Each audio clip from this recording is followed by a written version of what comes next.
सीटों पर क्या कहेंगे? देखिए, इंडिया गठबंधन की बिल्कुल एक लहर चल पड़ी है। जिस तरह से हम मुद्दों को लेकर के गए थे जनता के बीच में, और वहीं पे हमने बताया कि एनडीए गठबंधन किस तरह से अपने वादे को पूरा नहीं किया। उन लोगों ने क्षेत्र में कोई काम नहीं किया है। उनके 40 में से 39 सांसद वहां से जीत करके जाते हैं और कोई काम नहीं हुआ। बिहार को स्पेशल पैकेज नहीं मिला।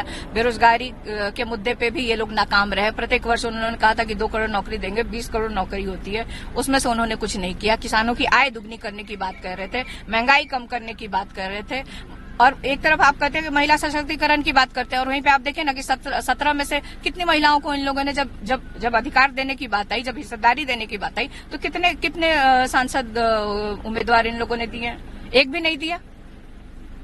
चिराग पासवान की मां के बारे में कुछ बातें कहेंगे? एनडीए लगातार हमलावर है, तरह तरह की बातें हो रही हैं। देखिए, ये दुखद है।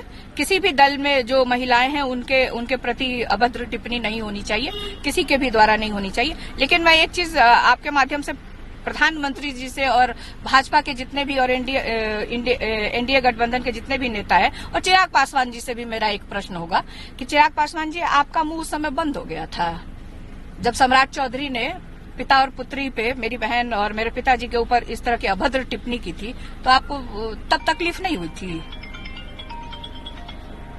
तब आपने क्या रिएक्शन दिया था? क्या कार्रवाई करने के लिए प्रधानमंत्री जी को कहा? तो कथनी और करनी में फर्क मत करिए। ताली एक हाथ से नहीं बजती है।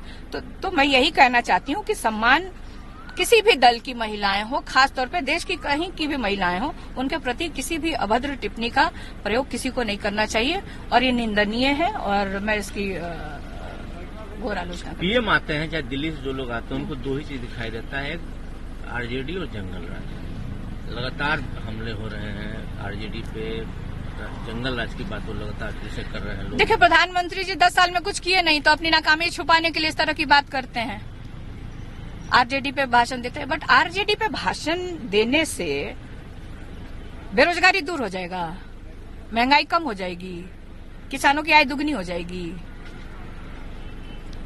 बिहार को स्पेशल पैकेज मिल जाएगा? नहीं मिलेगा ना। वो कब मिलेगा? जो आपने वादे किए थे उसको आपको पूरा करके दिखाना है।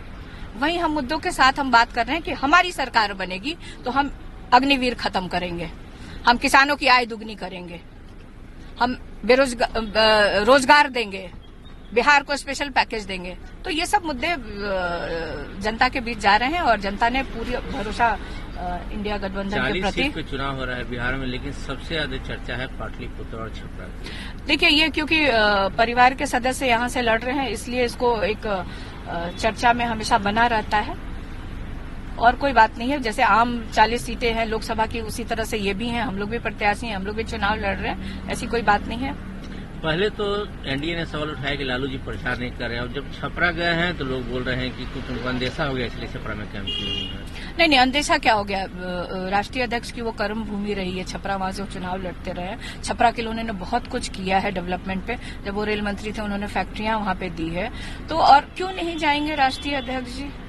बदलाव होगा इस बार? बिल्कुल, परिवर्तन तो इस संसार का नियम है।